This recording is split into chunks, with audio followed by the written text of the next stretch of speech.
নমস্কার। ব্যবহারিক জ্যোতিষশাস্ত্র এবং ধর্মানুষ্ঠান চ্যানেলে আপনাদের সবাইকে স্বাগত। আজকের এই বারচাঁদ বা জন্মকুণ্ডলিতে আমরা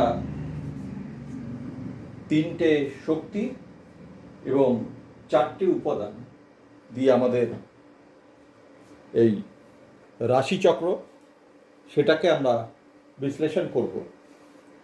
প্রথমে আমাদের প্রথম ঘর, যেটা ফার্স্ট হাউস, এরিস অর্থাৎ মেষ রাশি, সেটা কি বোঝায়?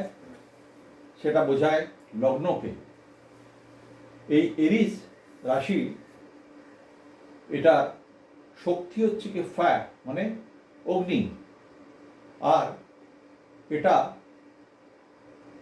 মুভেবল, অর্থাৎ এটা চলমান শক্তি। এটা পজিটিভ এবং male. At the same time next রাশি সেকেন্ড হাউস, তার লর্ড ভেনাস, আর্থ তার উপাদান, ফিক্সড অর্থাৎ স্থির রাশি এবং ফিমেল।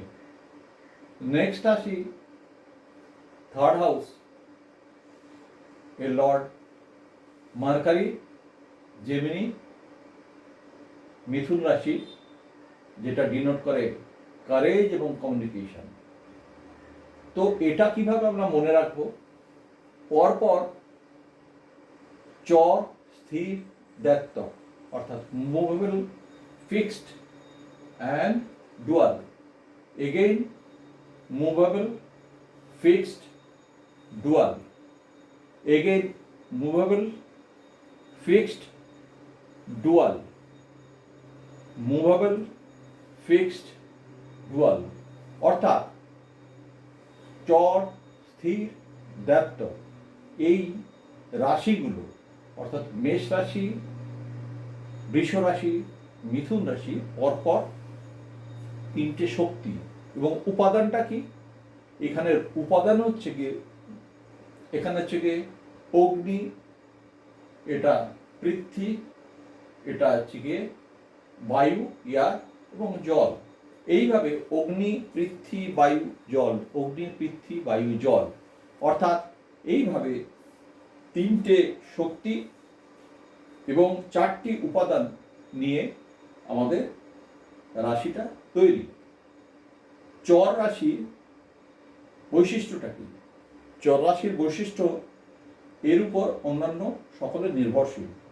যে শক্তির গতি দুর্বার, জেনারেটরের মতো এর শক্তি বাড়ানো সম্ভব।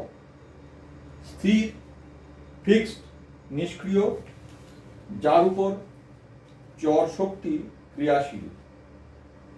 আর ডুয়াল ক্যারেক্টারিস্টিক্স হচ্ছে গিয়ে দুরকমই স্বভাব দেখা যায়।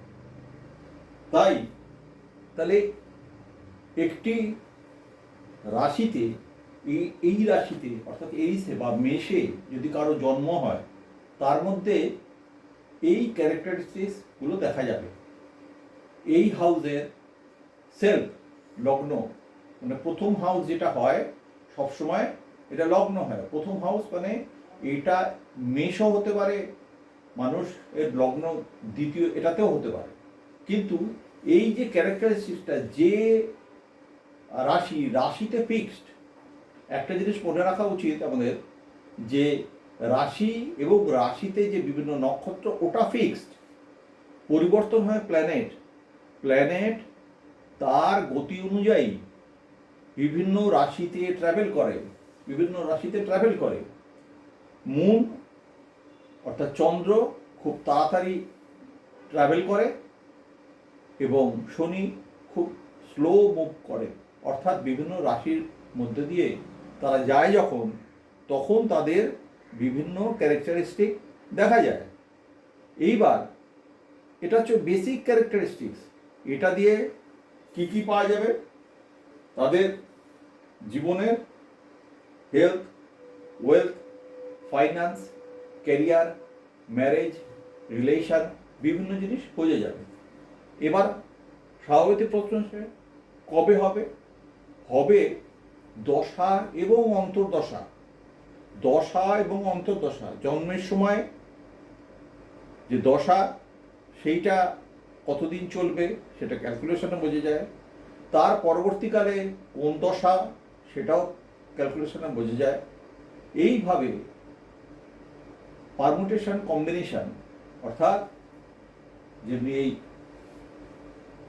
রাশির ক্ষেত্রে এই রাশির অধিপতি মার্স, মার্সের ক্যারেক্টারিস্টিক্স আমরা জানি, সে অনেক, তার মধ্যে জীবনী শক্তি প্রচুর আছে। একই সঙ্গে সে আবার এই রাশিতে ফায়ার, আবার সে হচ্ছে মেল প্ল্যানেট, অর্থাৎ মেষ রাশির ক্যারেক্টারিস্টিক্সটা কী ধরনের হবে পারমুটেশন কম্বিনেশনে পরিষ্কার বোঝা যায়। কিন্তু তারপরেরটা কি আছে? তারপরে যেটা হচ্ছে টরাস, বৃষ, এটা কি নির্দেশ করে? হাউস অফ ওয়েলথ, ধনভাব, এর অধিপতিকে ভিনাস। এটা পৃথ্বী এবং ফিক্সড, এটা ফিমেল টাইপের। অর্থাৎ এই যে ক্যারেক্টারিস্টিক্স, এর পারমিউটেশন কম্বিনেশন অনুযায়ী তার ক্যারেক্টারিস্টিক বোঝা যাবে। এবার হাউস লর্ড কিন্তু অনেকে সেম। এখানে একটা জিনিস দেখুন, এখানে ধনু সেক্রেটারিসের এর জুপিটার হচ্ছে কি লর্ড, সেম পিসিস অর্থাৎ মীন রাশিতেও জুপিটার লর্ড। কিন্তু এখানে খেয়াল করে দেখুন, এখানে কি ফায়ার, এর হচ্ছে শক্তি, মেল প্ল্যানেট এবং ডুয়াল। ওয়ারাস সেম জুপিটার এটার অধিপতি, কিন্তু এর যেটা উপাদান কি আছে ওয়াটার, এবং সেও ডুয়াল ক্যারেক্টারিস্টিক্স বাট ফিমেল।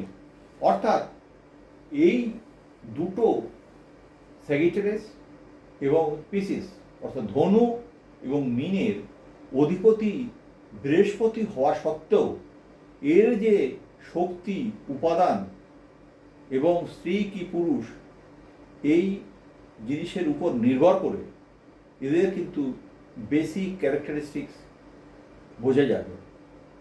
আর কোন দশায় কোন গাছটা হবে সেটা বুঝতে গেলে আমাদের দশা, অন্তর্দশা, প্রত্যন্তর দশা এবং এই ট্রানজিটটা আমাদের দেখতে হবে। এবং এই অনুযায়ী আমাদের যে রেমেডি, এই রেমেডিগুলো সেই অনুযায়ী করতে হয় সেই সময়ের জন্যে। আমরা আজকে এই বিষয়ে যা আলোচনা করলাম এটা অবশ্যই বুঝতে পেরেছেন। পরবর্তীতে আমরা আরও ডিটেলস ডিসকাশন করব। এর জন্য যেটা করতে হবে আপনাদের সেটা হচ্ছে কি, এই চ্যানেলকে সাবস্ক্রাইব করতে হবে। আপনাদের কোনো কমেন্টস থাকলে সেটা কমেন্টস করবেন, ভালো লাগলে লাইক করবেন, অন্যকে শেয়ার করবেন এবং পরবর্তী এপিসোডের জন্য ওয়েট করবেন। ধন্যবাদ।